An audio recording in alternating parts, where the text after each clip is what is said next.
Welcome, everyone. I see a few familiar faces on the list and a few people who I haven't had as much dealings with, but I welcome all of you.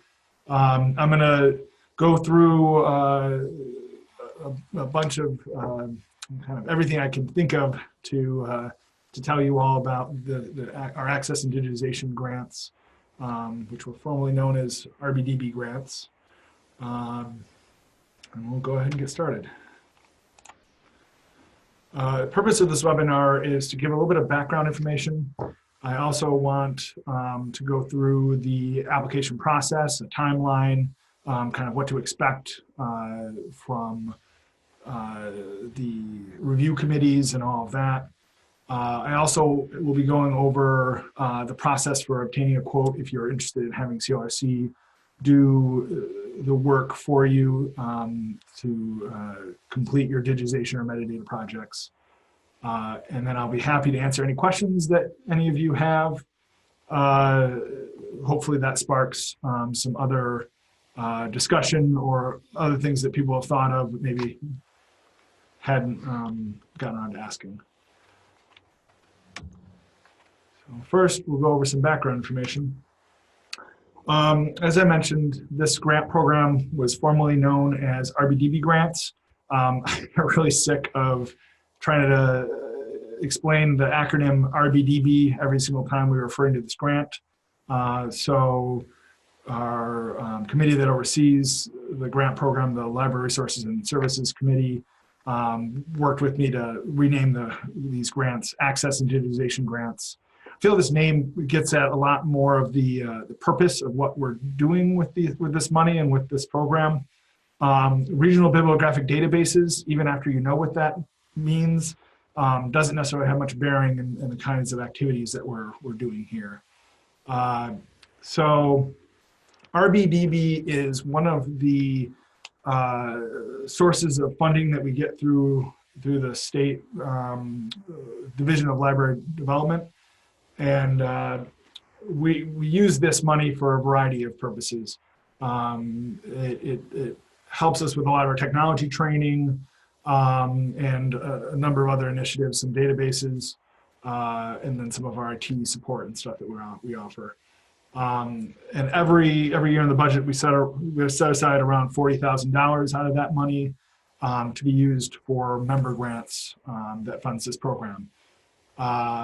So that number, is usually just a ballpark range. We sometimes are able to give a little bit more, but that's our safe safe working number that when we're looking at the applications that are coming in. This grant program is overseen by our Library Resources and Services Committee, which meets periodically to go over this grant program and then also other uses for the RBDB money that we get from the state. There are 4 categories, as we define it, of grants that we give out through this program. The first is digitization. This is fairly straightforward. These are allowing or enabling institutions such as yours to digitize materials, so that could be any range of material, paper-based, audiovisual. Sometimes it's converting from another format like microfilm, microfiche. And really the goal is to promote access. These grants often or typically also involve metadata. So you digitize a bunch of photographs.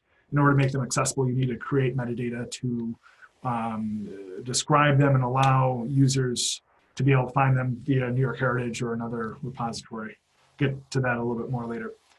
A metadata project might be a project that involves objects that have already been digitized.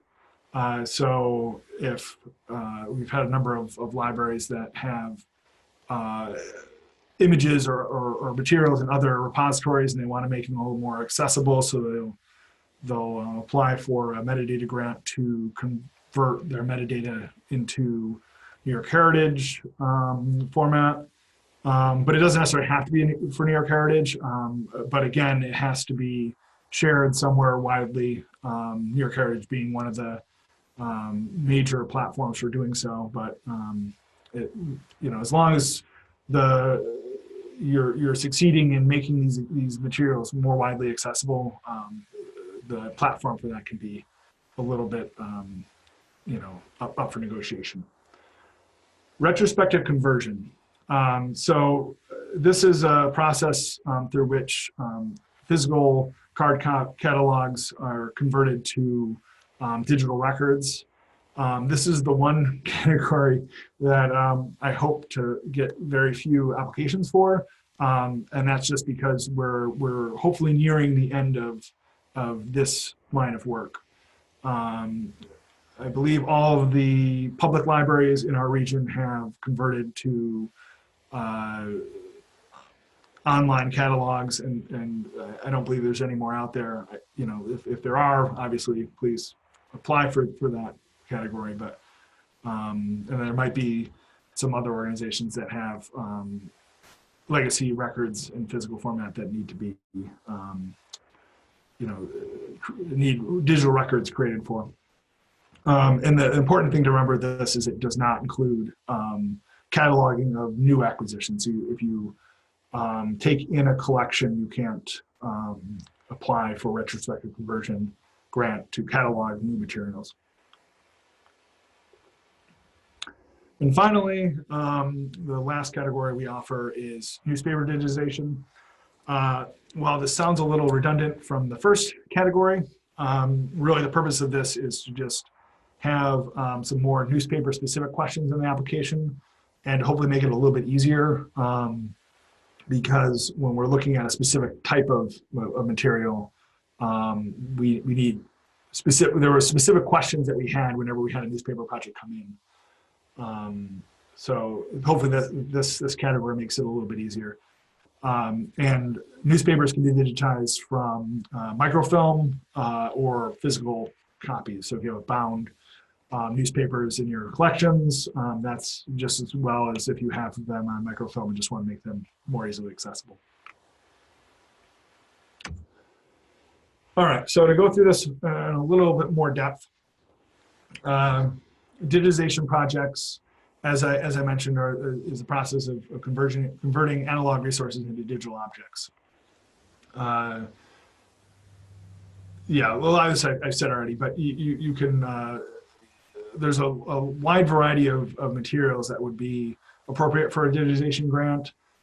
We've done, student newsletters, we've done a lot of yearbooks, we've done some audiovisual materials.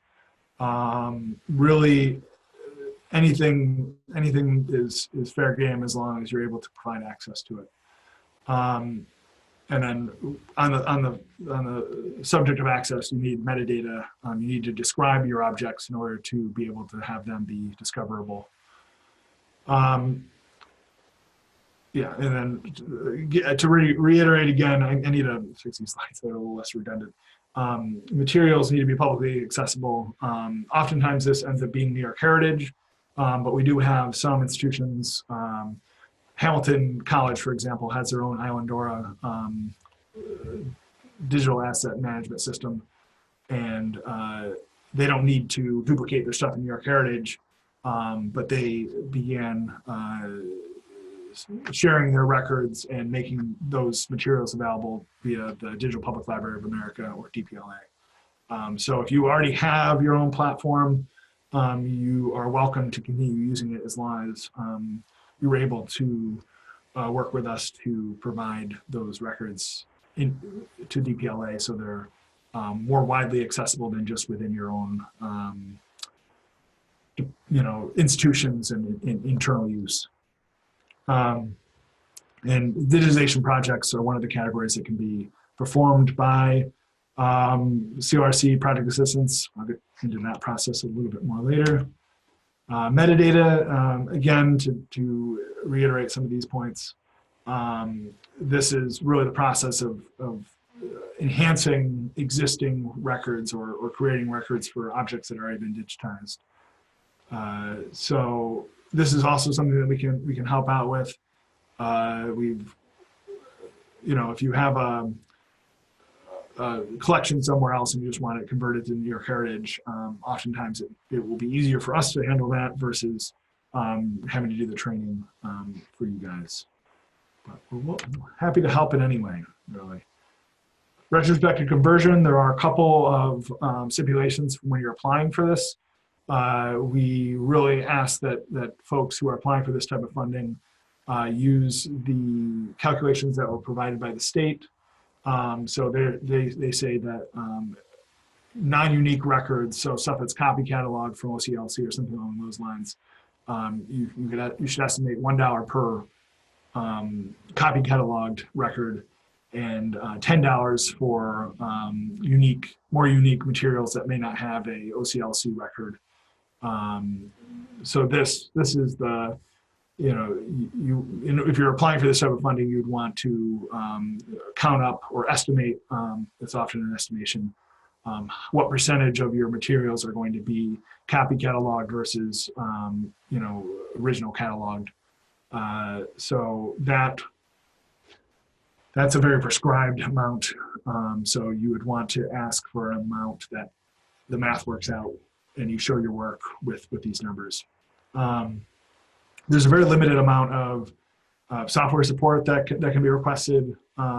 Really, the big thing here is we aren't paying for an integrated library system for your library. It has to be something maybe to help in the cataloging process, but not necessarily to help in the display or the delivering to end users.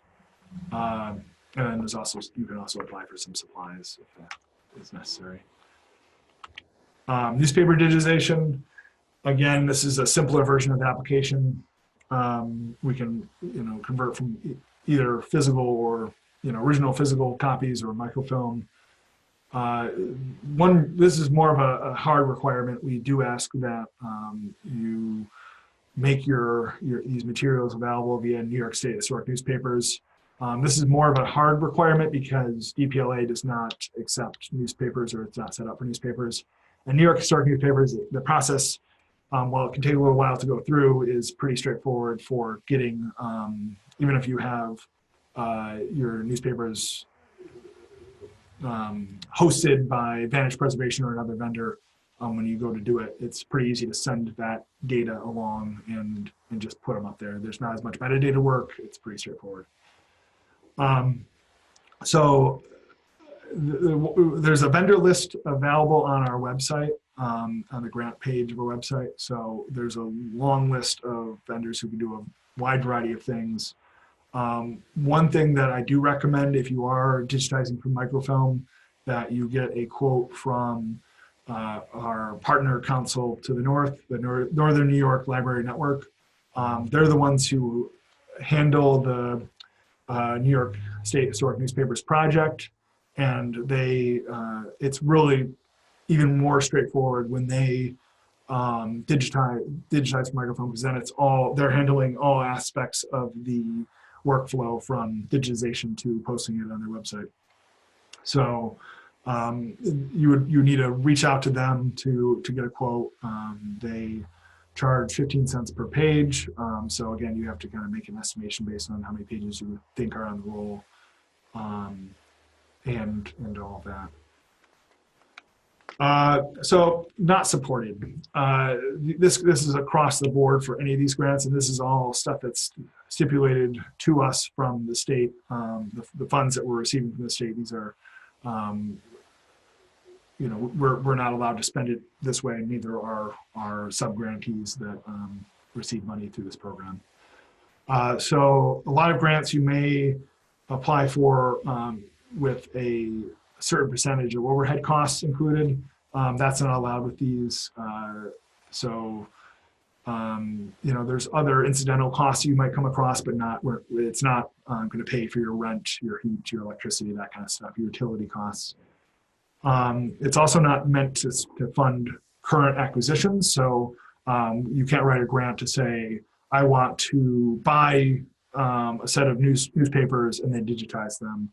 That's not really in the spirit of this. It's more materials you already have and making them accessible. Um,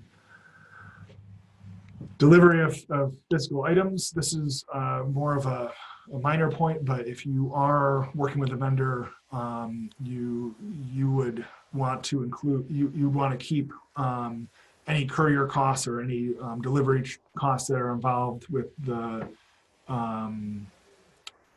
the vendor out of your RBDB application. So you would just maybe include that as an in-kind. Usually that's not a large portion of the project cost, but it's just something to keep in mind when you're writing the applications. This isn't intended to as payments for interlibrary loan costs. There are other programs that cover that kind of work. Again, it's explicitly stated that it's not for purchasing an integrated library system for individual libraries. It's really not about creating the platforms, it's about getting the records to those platforms. And then this one's a little bit harder to work with sometimes because if you're trying to get money to work on a project, we're trying to help you do something that you wouldn't already be able to do on your own. So we ask that you not include hours that you're currently paying an employee. So this means that full-time employees would not you would not be able to pay a portion of their salary that they're working on this project. That being said, if you have part-time employees, you can give them additional hours and have that paid out of the grant, or you can hire interns, project assistants, however you want to call it, to do the work. But again, that's not staff hours that are currently being paid, because otherwise the thought is, well, you could probably handle this cost on your own if you're able to pay those people already. Okay. So, actually, one more thing I should have added this as a bullet point because this is actually really important. We're also not looking to fund projects that aren't able to be made accessible. So if you have materials that are under copyright and you do not have permission to make them accessible, so you don't have permission to distribute them on New York Heritage or New York Historic Newspapers or whatever, then we really ask that you either have the copyright yourselves, it's in the public domain, or you obtain permission from the copyright holders, or do your due diligence to get as you know, to make sure you're putting a good faith effort to reach out to a copyright holder. So this is really important. This comes up every single time when we're going through the applications. And if it's questionable whether folks have permission or have the ability to put things up, then those are often projects that are, you know, either not funded or we have to go back to the person applying for the grant and clarify. So I just want to go through a couple of things, a couple of aspects of successful applications. First of all, the mere fact that you're on this webinar is hopefully going to make your application more successful. I really encourage you all to reach out to me directly if you have questions about any aspect of your projects. If I know more about your projects, I'm able to convey that to the committee. It's not my decision who gets grant money, but I'm able to advocate on your behalf and say, clarify things in your application oftentimes. Not that you don't want to lean on that too much, but if the committee is having trouble understanding something, but I talked to you about it on the phone or came out and saw the materials, I might be able to clarify something that might be a stopping point for the committee in awarding you funds. So that's, you're already on the right track by being on this webinar. So there's a list of previous funded projects on our website on the grants page. So it might be worth going through there and seeing what types of projects we funded in the past. This can give some indication of whether you're on track, or whether you're applying for something that might be more of a reach. But that can be a good starting point. It's really important that you have a project plan that's well thought out. We don't specifically ask for a project plan as part of the as part of the application process, but we do. It can be clear through how you're answering the questions and how your budget's laid out, whether or not you've thought through everything and whether you've thought about the steps necessary to actually complete the project. And that really makes a big difference. It inspires more confidence if you're speaking in definite terms about how you plan to tackle the project, because then it's more clear that you'll be able to complete what you're setting out to do. That being said, I think it's important also to be realistic about what you can accomplish in a year. We do, obviously you have to apply again, but you can apply for a continuation grant. So say you apply for the first half of a project, or you apply for a full project, but we only fund you for half of it. You can come back next year and say, okay, well, I want to complete this project, or I want to keep working on these materials. And of course, it's subject to the funding of that year and all that. But it's important to be realistic about what can be accomplished. You'll have probably a little bit over a year, depending on the timeline we'll talk about later, to complete the project. But you really want to be realistic, and it's better just to chunk things up and say, okay, we're going to get a start on it this year and do the first 2 boxes out of 10 than to try to do 10 boxes and struggle to finish.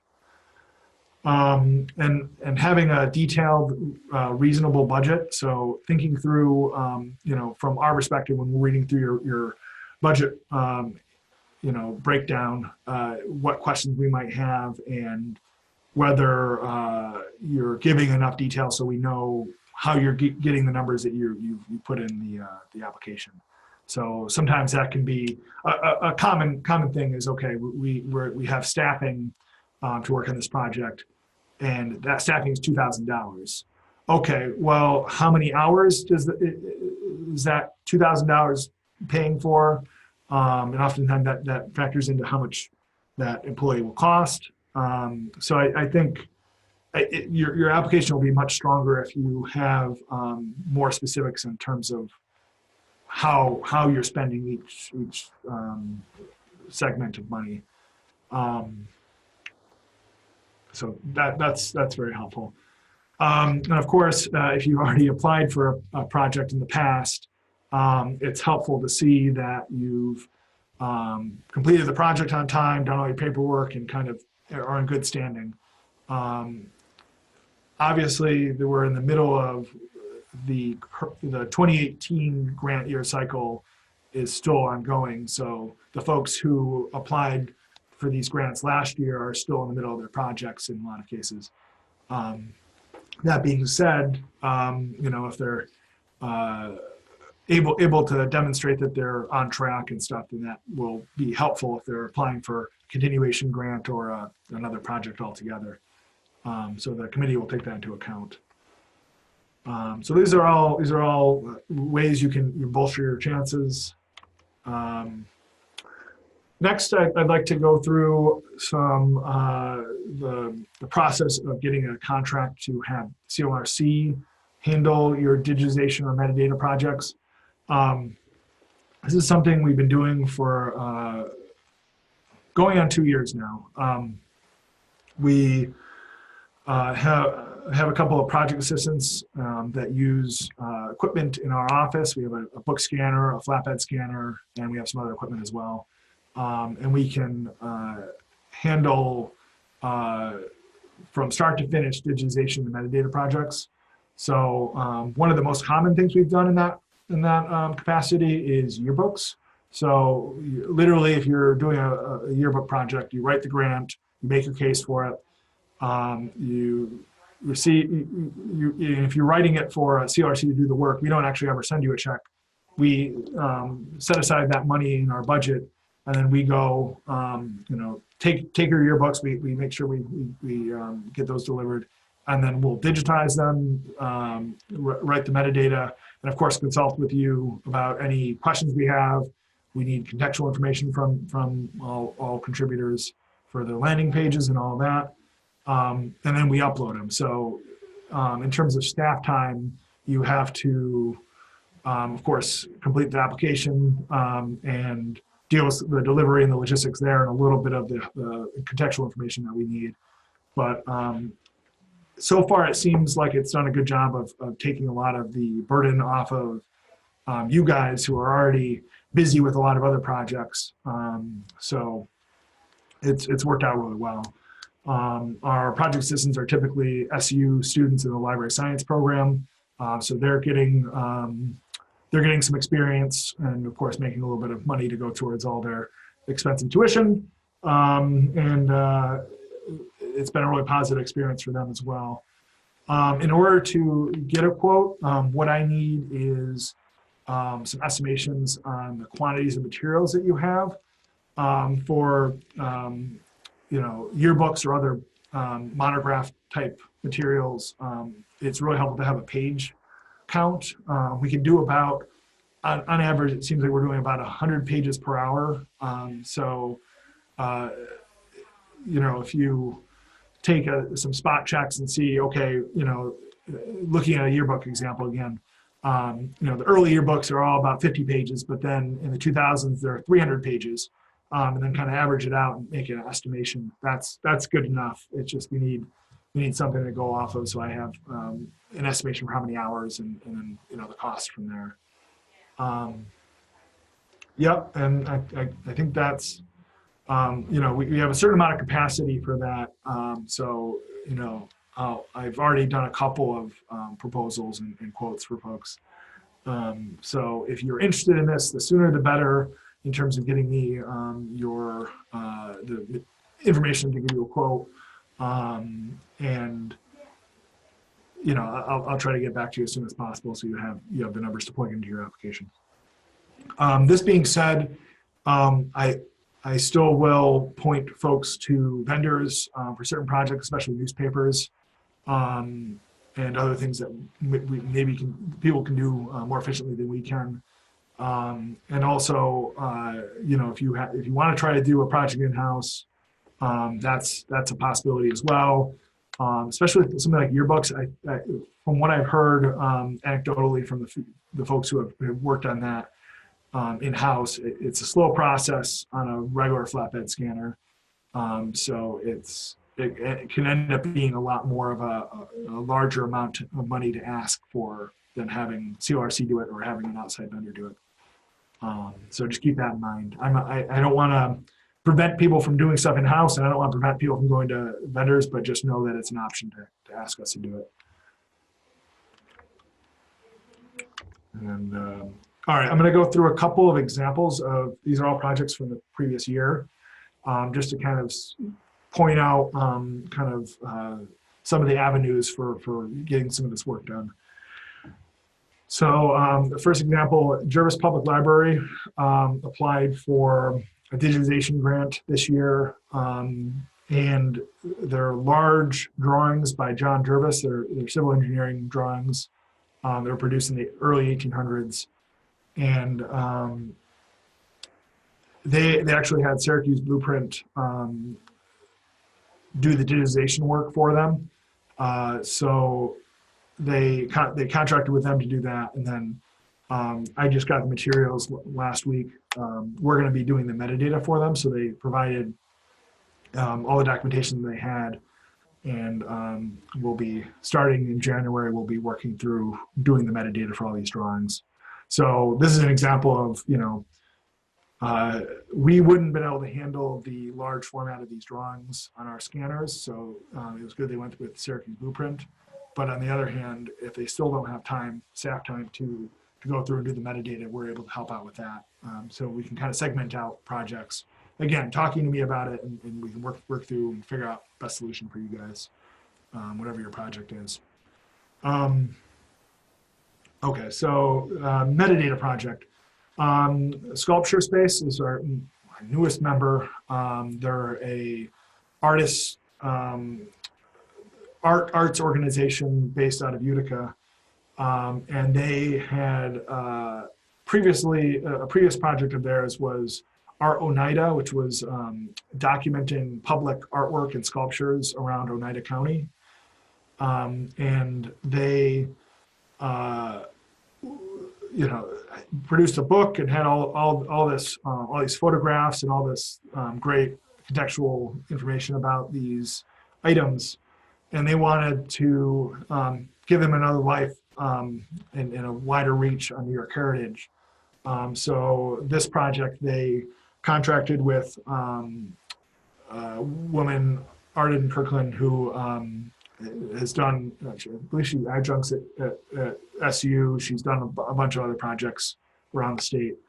And she had helped also with the original project. So she worked with me, and she's working through crosswalking and taking all the information they have about these objects and putting in a format where they can put them into New York Heritage.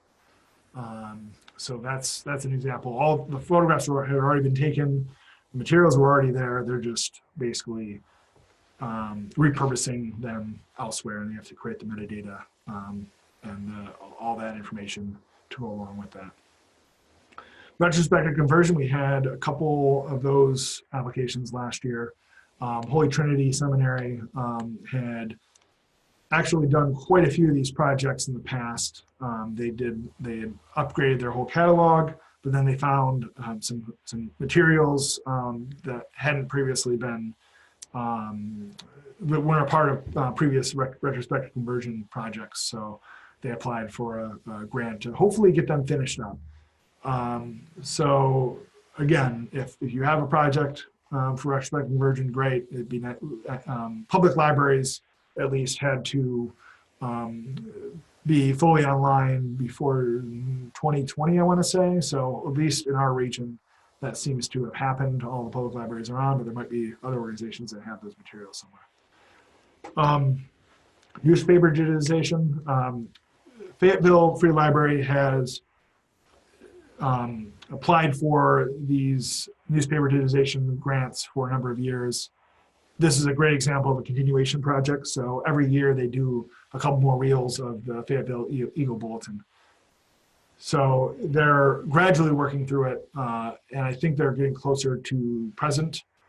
But they, every year they'll just they write it for the next portion. So that's that application's especially straightforward, even compared to the other ones. I try to keep the application process as simple as possible. And quick look at the timeline.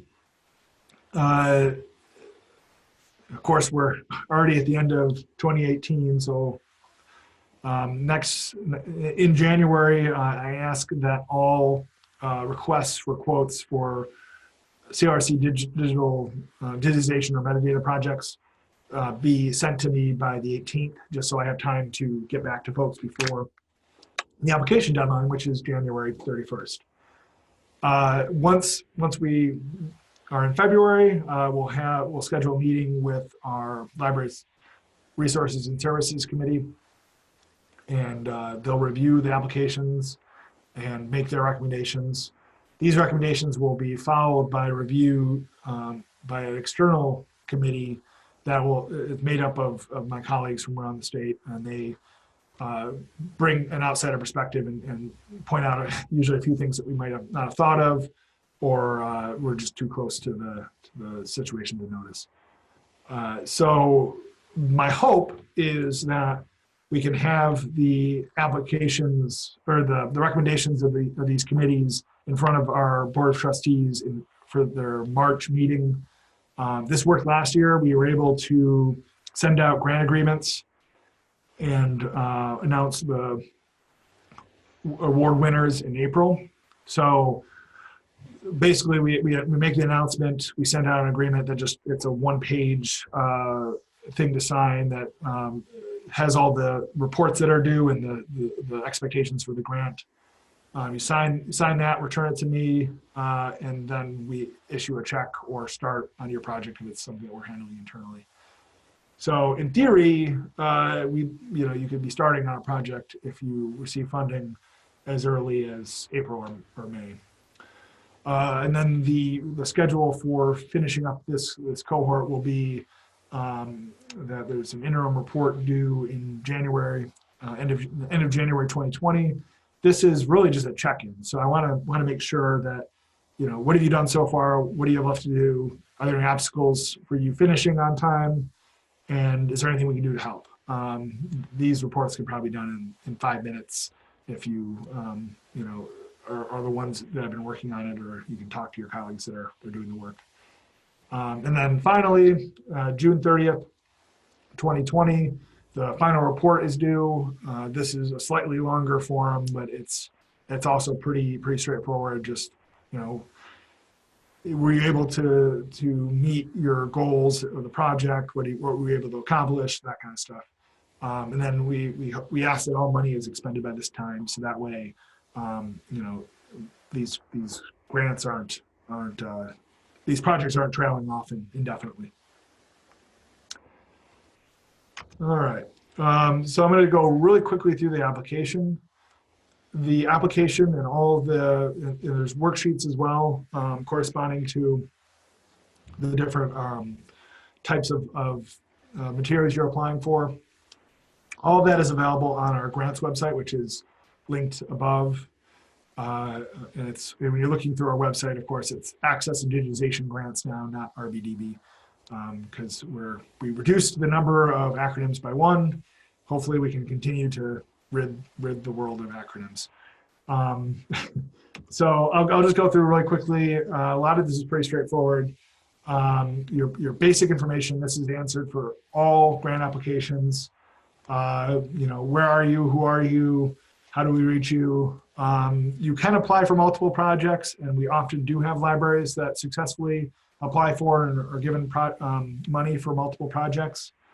When you're doing that, we just ask that you rank your importance. So if we're not able to give you funding for both projects for one reason or another, we would want to know which one is more important for you to do, and then that will influence the committee's decision in terms of what to award you. We, of course, encourage cooperative projects. You don't need to submit a project as cooperative, but it's nice to see when you're able to work with other institutions and kind of bring more people to the table in terms of getting these projects completed.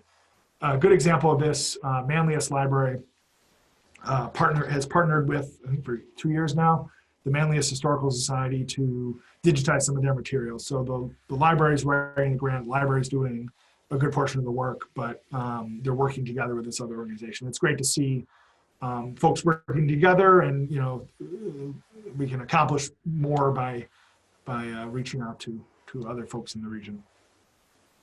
Project must have a title.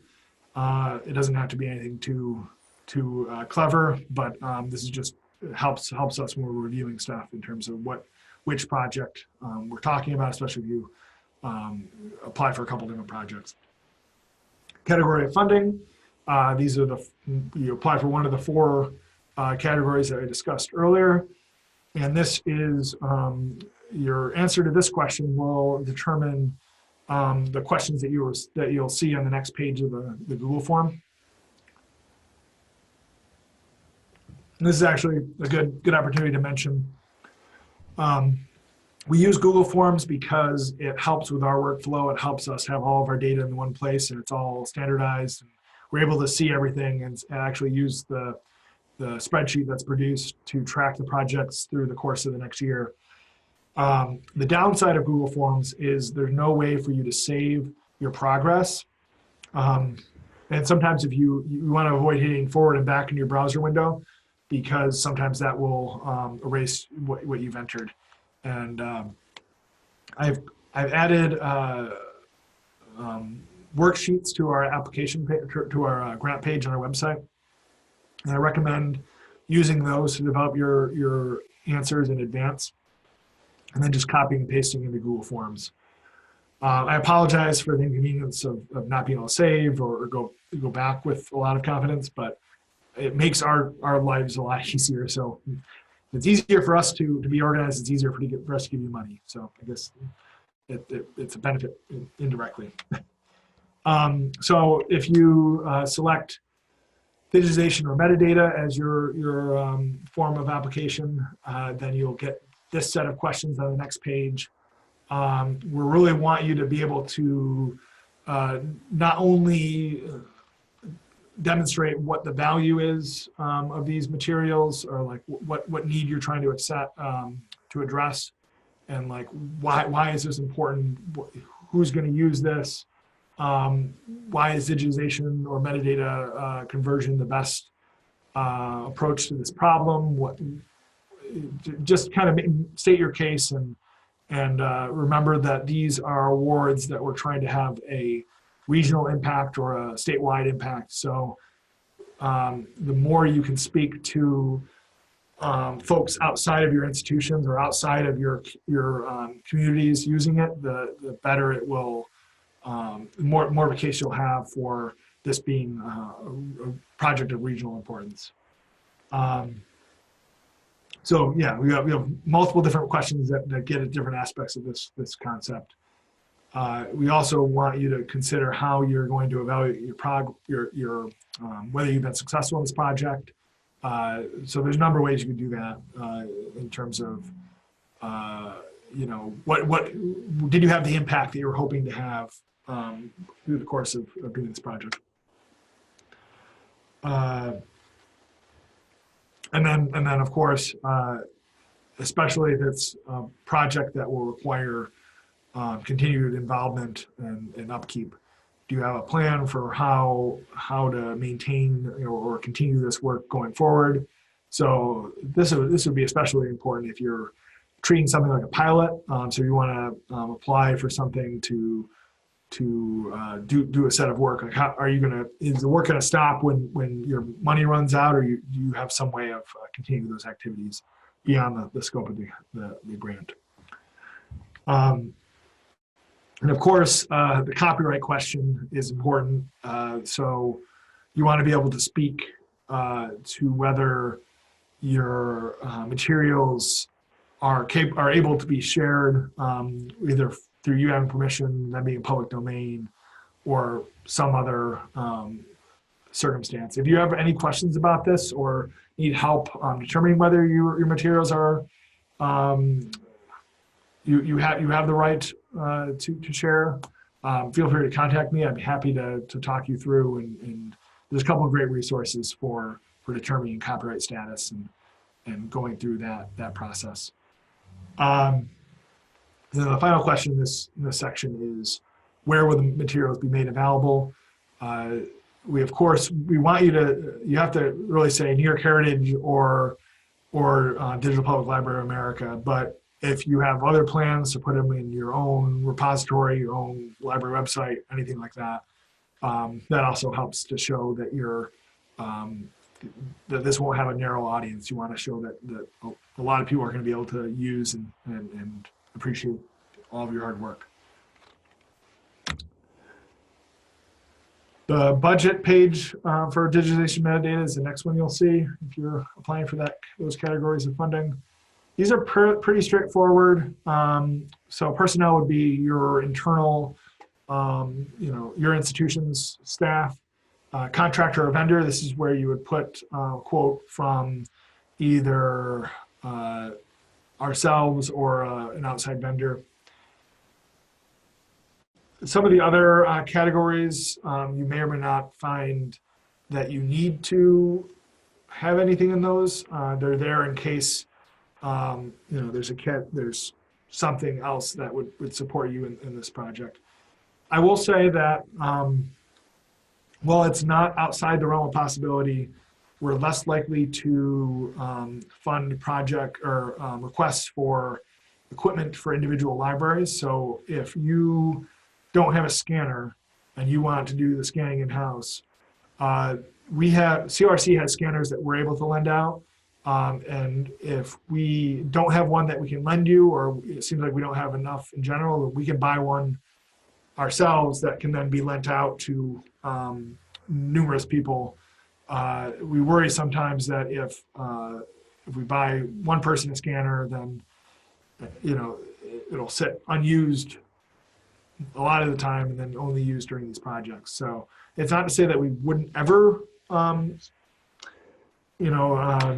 fund something like that, but it's less likely than, say, if you're asking for an external hard drive to store your files or something along those lines. That's probably more likely to be funded.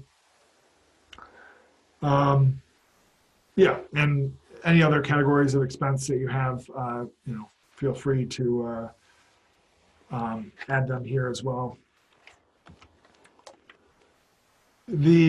So shifting gears a little bit, if you selected, this is like a choose your own adventure. You're like reading it in order instead of like you would if you were following the instructions.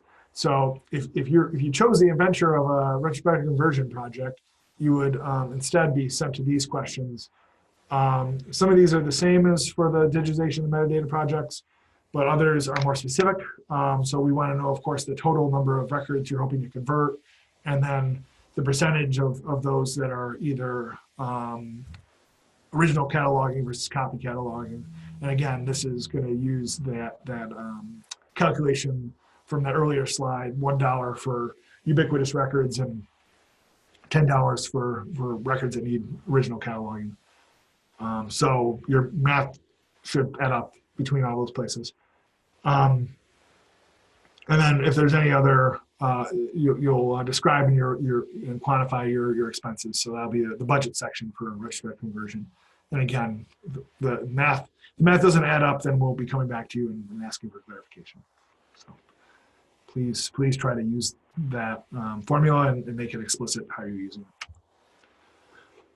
it. Newspaper digitization. So if you pick that form of application from that first page, you'll see these questions. So we want to see all the titles and date ranges that you're hoping to digitize as part of this project. And then there's a section for making a value proposition. This is actually a question I added this year. So you're able to say, why is this newspaper important? Why should anybody care? And oftentimes that can be, there's a number of ways you can think about that, but we really want to be able to show that you have that this is a newspaper that has a broad interest. It isn't like puppies of Central New York. That's a bad example. People like puppies, but I don't know, something too specific or too niche that it isn't going to be used much. And of course, we want to see that you have copyright permission. This can be tricky with newspapers because they've often changed hands or are defunct. So the process for getting this copyright clearance can be a little bit convoluted. Again, I'm happy to help if you need me to help talk through the process. But this is a really important question. And then we want to know the approximate quantity of materials. This will show whether it's a reasonable project and make sure that your ask is appropriate. We assume that any newspaper projects are going to be done by a vendor of one form or another. So that's why we specifically ask for the name of the vendor. It'd be very special circumstances if anybody could do this work in-house. Because a lot of newspapers are large format. They have a lot of requirements for OCR and there's just a lot of people can do it a lot more efficiently than even CLRC could do for a lot of these projects. Where will the newspapers be made available? This is kind of a trick question because you really need to say New York State historic newspapers, but wherever else they might be available beyond the required answer. And then there's a section for the budget for that, for newspapers, which would be supported by your quote from the vendor. And then no matter what category of funding you're applying for, you will eventually find your way to the last few questions on the Google form. which are whether you would accept partial funding, especially if we have a bumper crop of applications this year, which I hope we do. Then we might have to make some difficult decisions. So it's helpful if you are able to do partial funding, and a lot of times the answer could be yes, and we would do a smaller portion of the materials. The only time where it would be difficult to accept partial funding is if you need a certain threshold of materials to make it cost effective, or if you're buying equipment or something that you can't buy half of a external hard drive. That's it doesn't work like that. So keeping that in mind when you're answering that question. And then at the end, you can just, if there's anything that wasn't captured elsewhere in the application, please let us know. And you can, that's kind of your catch-all for any other information you want to provide. Okay, actually it took me a little bit longer to do all of this than I had originally anticipated. So we don't have as much time for questions as I had anticipated. But that being said, I'm happy to stay on as long as people still have questions. So don't be afraid to leave if you have to be somewhere at 2. But if you have any questions, please just send them in the chat window, which should be. It's oftentimes at the bottom of the screen in Zoom. There's a bar, and you can click on chat and send me a question, and I can answer it. And I can't see that anybody's typing because that's not how Zoom works, so I'll just kind of sit here and sip my coffee for a minute.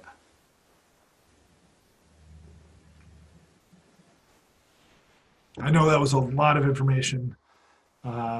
And I'm always happy to chat on the phone, or if you have something very specific, I'm always happy to have a one-on-one conversation in terms of what your specific needs are. So don't be afraid if this isn't the right venue for the question. I'm happy to answer it later. Okay. Wait a few more minutes for questions while people are hopefully finding the chat window. And I don't know if I included it anywhere else. In case you don't have my email elsewhere, I'll pick it in the chat.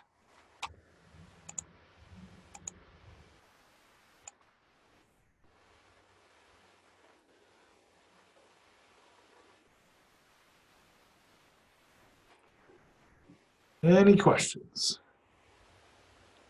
If I don't get any questions, I'll just assume that I presented everything so thoroughly that there's no questions left.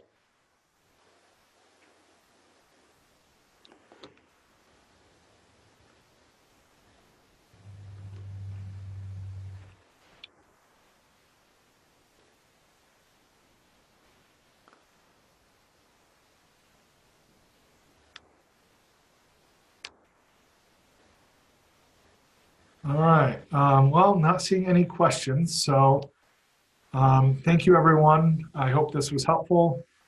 Oh, here's a question.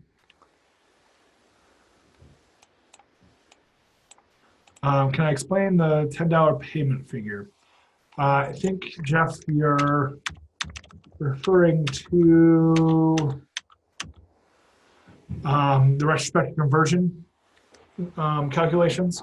So this is, if you're cataloging, this probably wouldn't, this doesn't apply to the kind of work you're doing at the National Railroad Historical Society. So this is just for cataloging in terms of,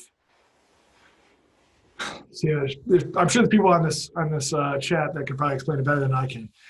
So like a library catalog in terms of, you went to like OCPL's website and searched for a book, all of the records in their catalog had to be entered in terms of like what their holdings are. So if they have a book, they need to have all the relevant information, subject terms, title, author, all that. So before they would have had it on a card catalog, but obviously people don't use card catalogs anymore, except for maybe as like large desks or something. I don't know, or put their plants on them or something. But so this was really one of the early goals of this program, was to get everybody automated so they weren't using card catalogs anymore. So that really just applies to catalogs of like library holdings, not necessarily, it wouldn't apply for digitized photograph or something like that, because that's not the same thing. It's hard to explain, especially because I've never been a library cataloger, but that's kind of the gist of it.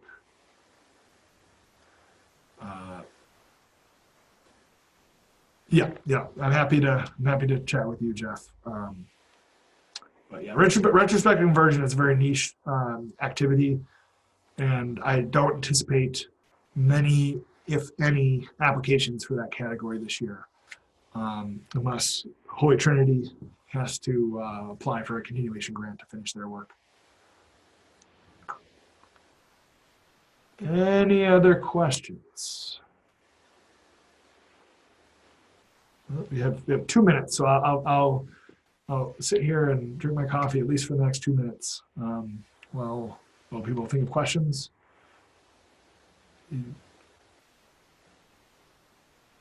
Oh, great, Barbara. So yeah, this is a good question. If you do need to use a vendor to digitize newspapers, you would need to cover the costs of transportation. Unfortunately, that's one of the stipulations from the state. I will say I've seen quotes from Hudson Archival, who do a lot of newspaper digitization. They're one of the ones I would recommend. And it ended up being, they physically, I think they drive out themselves to come get the materials. And this was for something in the South Central region, and I want to say it was like $300 or something, which isn't inconsequential, but it's hopefully not too big of a burden, and that's for them to come out and get it themselves. I'm sure if you went with a different vendor, that cost might be different. If they're using a courier or some other form, it might be less than that. So yeah, unfortunately, I think this is something we've had an issue with in the past, where people have applied for that category, and it's, the state says we shouldn't do it. So if we were ever audited, we would be in trouble.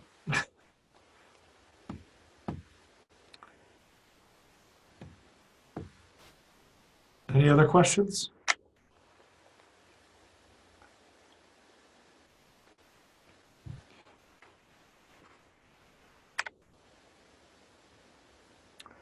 Does CLRC ever digitize smaller newspapers? Yes, we have. We did. I would say it's probably a matter of quantity. I just had the dimensions of our scanner to answer this question last week, I think. I want to say our scan bed's like 18 by 13 or something like that. And we did some student newspapers for SUNY Poly. But they were mostly newsletters, which were a different format, but it was a relatively small number of newspapers. And it wasn't too bad for us to do it.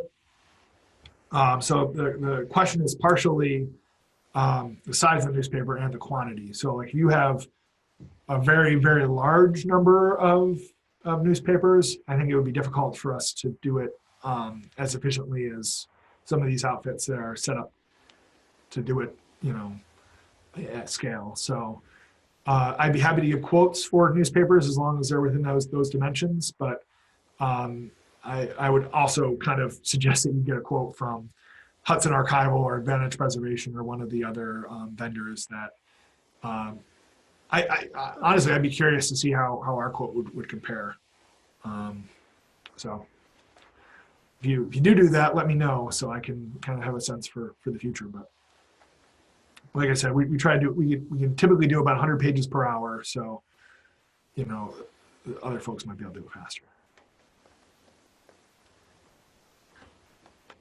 All right. Not seeing any other questions, and it's just a little bit after 2. So let's wrap up here. If you have questions that you think of later, or you just didn't have a chance to type them in before I'm cutting things off, then just shoot me an email. I'm more than happy to answer questions. I'm also generally happy to come out and to your institutions and see what you have. In some cases, that can be more helpful than trying to do it over the phone.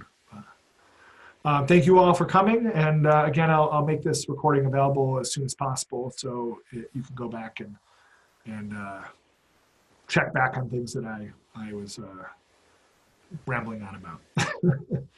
All right, thank you, everyone. Have a great holidays, and we'll be in touch.